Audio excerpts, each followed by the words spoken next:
Welcome to S P smart hybrid schooling system. अच्छे, आज हम लोग गैल्वेनिक सेल का नेक्स्ट और क्वेश्चन डिस्कस करने जा रहे हैं, जिसमें कि फर्स्ट क्वेश्चन नंबर 13 हमने लिया है। क्वेश्चन है standard electrode potential for the cell with cell reaction. Cell reaction given है 1.1 वोल्ट। कैलकुलेट स्टैंडर्ड गिव्स एनर्जी चेंज। हमें स्टैंडर्ड इलेक्ट्रोड पोटेंशियल मतलब E not cell electrode potential या सेल है तो सेल पोटेंशियल बोल सकते हैं। ई नॉट सेल की वैल्यू दिया हुआ है 1.1 वोल्ट। तो स्टैंडर्ड गिव्स free energy change. Delta G naught की वैल्यू हमें पूछा गया है।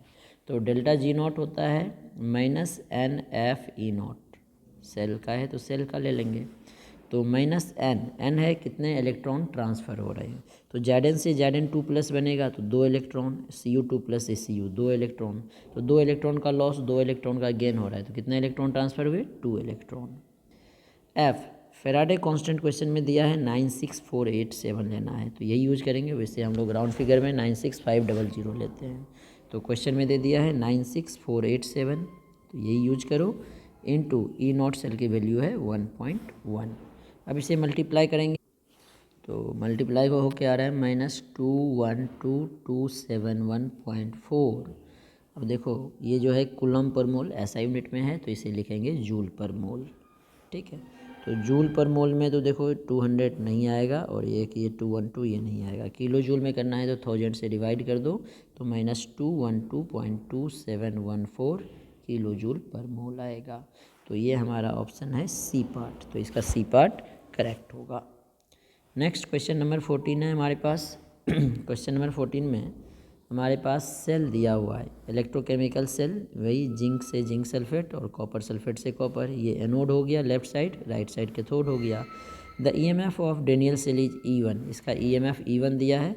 Then the concentration of zinc sulphate is change to 1 molar and copper sulphate change to 0.01 molar. ये इलेक्ट्रोड पोटेंशियल चेंज कर दिया तो E2 हो गया। From following which one is the relationship between E1 and E2। RT/F की value 0.059 लेना है। ठीक है, तो नर्स्ट इक्वेशन का ये क्वेश्चन है। हमारे पास रिएक्शन है, जिंक जो है जिंक सल्फेट में कन्वर्ट होगा, मतलब Zn2+, और स्टार्टिंग में कंसनट्रेशन इसका है 0.01 मोलर में, 2 इलेक्ट्रॉन का लॉस करेगा। और जो Cu2+ है ये 2 अब इसका कंसनट्रेशन है तो ये भी लिख देता हूँ 1 मोलर है। ये 2 इलेक्ट्रॉन गेन करेगा और कन्वर्ट होगा कॉपर सॉलिड में। ठीक है, तो रिएक्शन क्या हो गया, Zn सॉलिड होता है तो इसका हमें इक्विलिब्रियम कांस्टेंट या रिएक्शन कांस्टेंट में कोई फ़र्क नहीं पड़ेगा।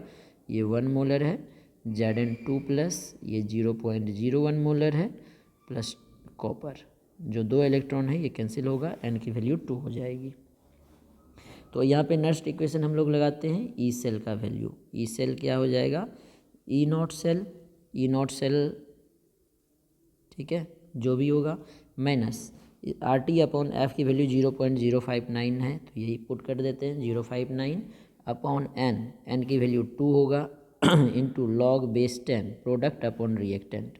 तो इसका तो 1 हो जाएगा, प्योर सॉलिड है, ये 0.01 डिवाइडेड बाय इसका हमारे पास 1 मोलर है। तो ये हो गया ई नॉट सेल माइनस 0.059/2 log 0.01 मतलब log बेस 10 का पावर -2। तो इसका वैल्यू क्या हो जाएगा, -2, क्योंकि log m का पावर n log m होता है। तो इसकी वैल्यू हो जाएगी E not cell minus 0.059/2 -2 log 10 की वैल्यू 1 होती है। तो इसकी वैल्यू हो जाएगी E not cell minus minus plus कर देते हैं, ये 2 और ये 2 कैंसिल हो जाएगा, तो 0.059। और इसी का वैल्यू क्वेश्चन में दिया हुआ है, कितना लेना है, E1। इसका वैल्यू E1 हो गया।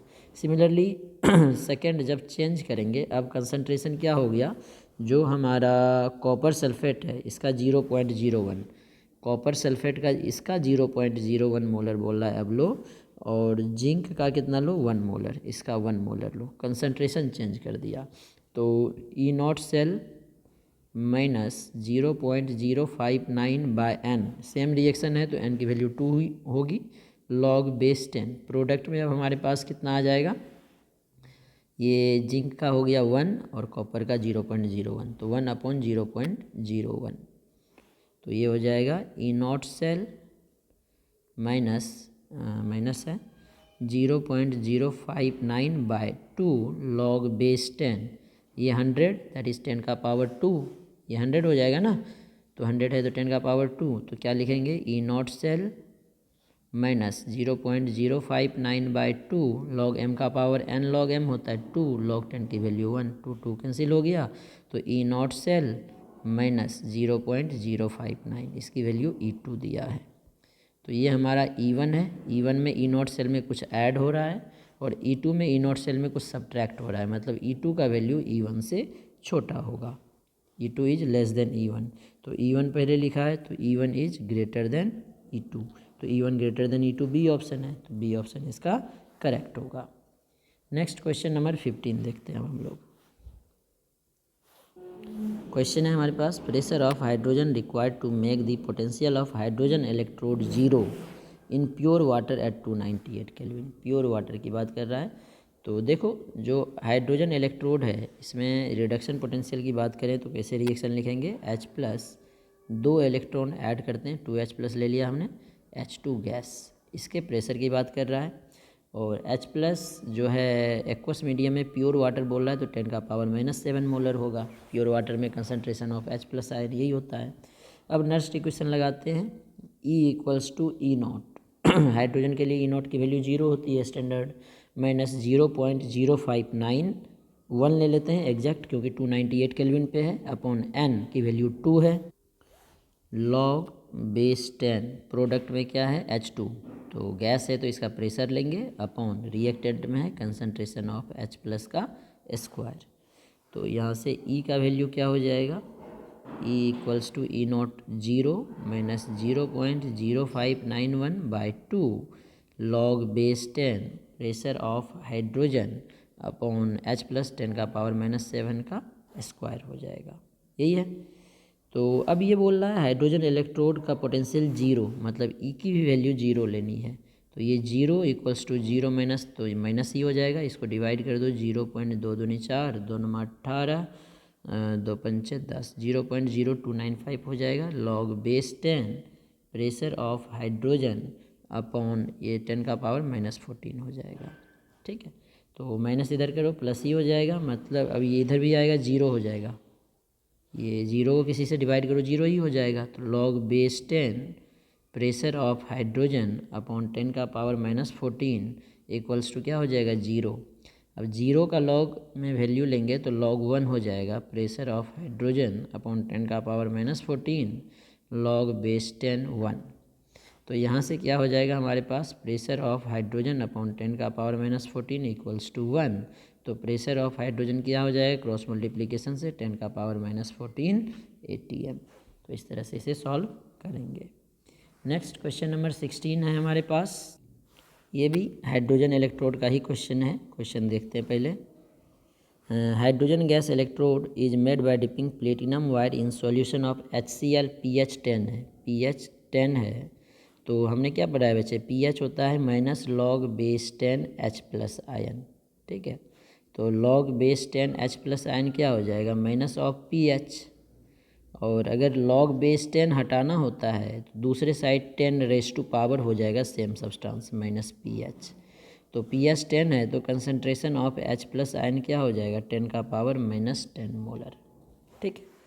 अब बोल रहा है by passing hydrogen gas around the platinum wire eight 1 ATM pressure, pressure 1 ATM है, oxidation potential of electrode will be, oxidation potential, तो ऑक्सीडेशन रिएक्शन ले लेते हैं, हाइड्रोजन गैस कन्वर्ट होगा 2H+ + 2 इलेक्ट्रॉन में, इसका प्रेशर 1 ATM क्वेश्चन में बोला गया है और ये कंसनट्रेशन 10 का पावर -10 मोलर है। तो क्या रिएक्शन होगा, E = E0 माइनस 0.059/2, 1 भी ले सकते हो, ज़्यादा फर्क पड़ेगा नहीं, लॉग बेस 10 प्रोडक्ट में क्या है H+ square upon pressure of H2, यही होगा हमारे पास। तो E0 की वैल्यू 0 होता है, हाइड्रोजन का ऑक्सीडेशन और रिडक्शन पोटेंशियल दोनों 0 होता है, माइनस 0.059/2 लॉग बेस 10, H+ क्या है 10 का पावर -10 का स्क्वायर -20/1 कर देते हैं प्रेशर ऑफ हाइड्रोजन, तो ये आ गया -0.059/2 log बेस 10 10 का पावर -20। तो सेम log m का पावर n वाला फॉर्मूला लगाएंगे। 059/2 -20 log 10 की वैल्यू 1, तो माइनस माइनस प्लस हो जाएगा, 2 10 जा 20, तो प्लस हो जाएगा 0.59। 10 से मल्टीप्लाई करेंगे तो प्लस 0.59 वोल्ट ए पार्ट में है, तो ए पार्ट करेक्ट होगा। नेक्स्ट क्वेश्चन नंबर 17, ये भी नस्ट इक्वेशन का है। वैसे एक दो क्वेश्चन नस्ट इक्वेशन पे, ये भी तो नस्ट इक्वेशन पे ही बेस्ड था, लेकिन स्पेशली नस्ट इक्वेशन का क्वेश्चन अब हम लोग 17 से देखते हैं। तो ये जो फर्स्ट क्वेश्चन है 17, ये एसर्शन रीजन बेस्ड क्वेश्चन है। एसर्शन हमारे पास दिया है, equation delta G minus n F E cell, value of delta G depends on n. एकदम करेगा, एन बढ़ेगा तो ये मतलब इसकी वैल्यू इस पर डिपेंड कर रहा है क्योंकि एन से मल्टीप्लाइड है।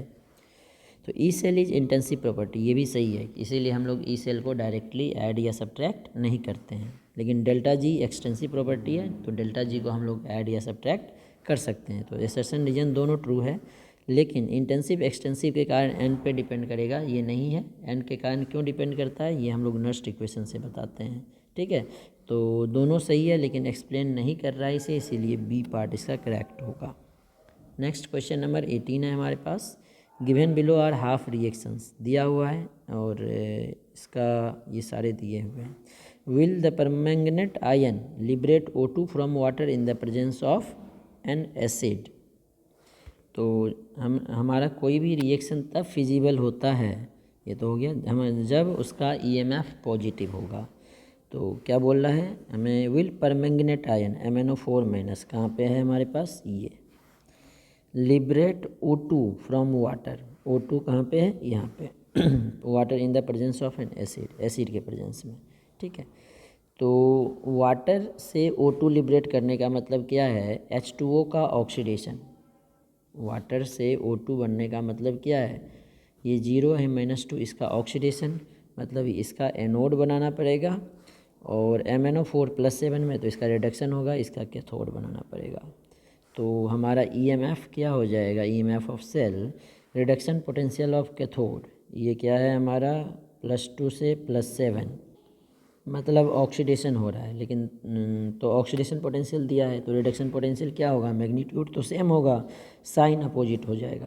तो साइन अपोजिट का मतलब माइनस से प्लस हो जाएगा, 1.510 minus reduction potential of anode, तो 0 से -2, तो ये तो ऑलरेडी रिडक्शन ही हो रहा है, तो इसका वैल्यू क्या है 1.223, तो इसकी वैल्यू आ जाएगी सॉल्व होकर 0.287 वोल्ट। तो ये क्या है, ग्रेटर देन 0, पॉजिटिव है, मतलब ये फिजिबल होगा, यस, क्योंकि इसका 2.7 तो नहीं आ रहा है, यस 0.287 आ रहा है, तो डी पार्ट करेक्ट होगा। नेक्स्ट क्वेश्चन अब हम लोग देखते हैं।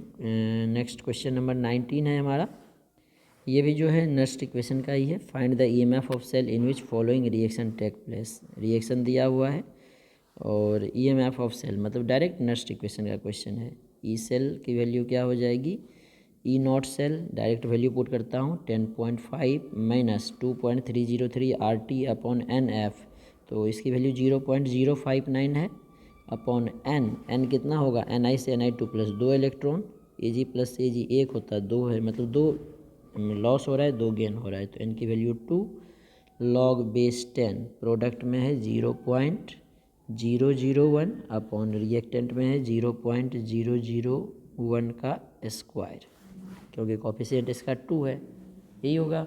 तो अब इसे सॉल्व करते हैं हम लोग तो देखो ये पूरा जो है 10 का पावर -3, एक से ये कैंसिल हो जाएगा, तो 10.5 माइनस 0.059/2 log बेस 10 1 अपॉन, इसको 10 का पावर -3 कर दो, ऊपर जाएगा तो 10 का पावर 3 हो जाएगा, माइनस 0.059/2 log बेस 10 का पावर 3 हो जाएगा, ये माइनस में था, ऊपर जाएगा तो प्लस हो जाएगा, तो log m का पावर n वाला फॉर्मूला फिर लगेगा, -0.059/2 3 log 10 की वैल्यू 1। अब इसे सॉल्व कर रहे हैं तो ये आ रहा है 0.9615 वोल्ट। ये 10.5 है, नहीं सॉरी, इसमें आ जाएगा, ये 0 पॉइंट नहीं आएगा, 10 पॉइंट है ना, तो सॉल्व करके आ रहा है, सॉल्व होके आ रहा है 10.4115। लेकिन देखो ये एक भी ऑप्शन नहीं है, इसका मतलब ये ऑप्शन हमारा तब आता है जब ये 10.5 के बदले 1.05 होता। तो 1.05 माइनस ये आता है ना 0.059/2 इंटू 3 इंटू 1, ये आता है हमारे पास 0.9615। तो 0.9615 हमारा आंसर है। मतलब ये 10.5 जो दिया है ये इनकरेक्ट है, ये 1.05 वोल्ट होगा, तब हमारा ऑप्शन करेक्ट होगा। तो ये क्वेश्चन में मिसप्रिंट था, तो उस टाइम पे तो ये क्वेश्चन रिमूव कर दिया गया था। ठीक है, तो कभी कभी ऐसे क्वेश्चन आ जाते हैं तो इसमें ज़्यादा सोचने की ज़रूरत नहीं होती है, इसे छोड़ के हमें नेक्स्ट क्वेश्चन पे प्रोसीड करना चाहिए। अब देखो, जैसे एक हमने ऊपर देखा था फिजिबल रिएक्शन, उसी टाइप का एक क्वेश्चन और भी है। At 298 kelvin standard reduction potential copper का दिया हुआ है, यही है, जिंक का ये दिया हुआ है, आयरन का ये दिया हुआ है, सिल्वर का ये दिया हुआ है। On the basis of standard electrode potential predict which of the following reaction can not occur, कौन सा नहीं होगा। ठीक है, तो जिसका रिडक्शन पोटेंशियल निगेटिव होगा। ए में देखो 20 का चारों ऑप्शन देखना पड़ेगा। अब ए में क्या है, कॉपर का रिडक्शन हो रहा है, आयरन का ऑक्सीडेशन, मतलब कॉपर का कैथोड, आयरन का एनोड। तो ईएमएफ क्या होगा इसका, कॉपर का कैथोड है तो कॉपर के लिए देखो 0.34 माइनस, आयरन का एनोड है, आयरन का क्या हो जाएगा माइनस 0.44। तो ये माइनस माइनस प्लस हो जाएगा, तो ये तो फिजिबल ही होगा, आंसर प्लस में आएगा। आयरन का देखो रिडक्शन हो रहा है और जिंक का ऑक्सीडेशन हो रहा है, तो आयरन का रिडक्शन पोटेंशियल क्या है, थर्ड वाला माइनस 0.44 माइनस, जिंक का ऑक्सीडेशन हो रहा है, जिंक का है 0.76, तो माइनस 0.76, तो माइनस 0.44 माइनस माइनस प्लस 0.76, ये भी पॉजिटिव होगा, ये भी फिजिबल है। सी पार्ट देखते हैं, कॉपर का रिडक्शन हो रहा है, सिल्वर का ऑक्सीडेशन हो रहा है। तो कॉपर का रिडक्शन पोटेंशियल कितना है हमारे पास, कॉपर का 0.34 माइनस सिल्वर का ऑक्सीडेशन हो रहा है, तो सिल्वर का रिडक्शन पोटेंशियल 0.80, ये नेगेटिव होगा, तो ये फिजिबल नहीं होगा और यही आंसर होगा हमारा। तो इसी तरह कुछ और क्वेश्चन आप लोग खुद ट्राई करेंगे।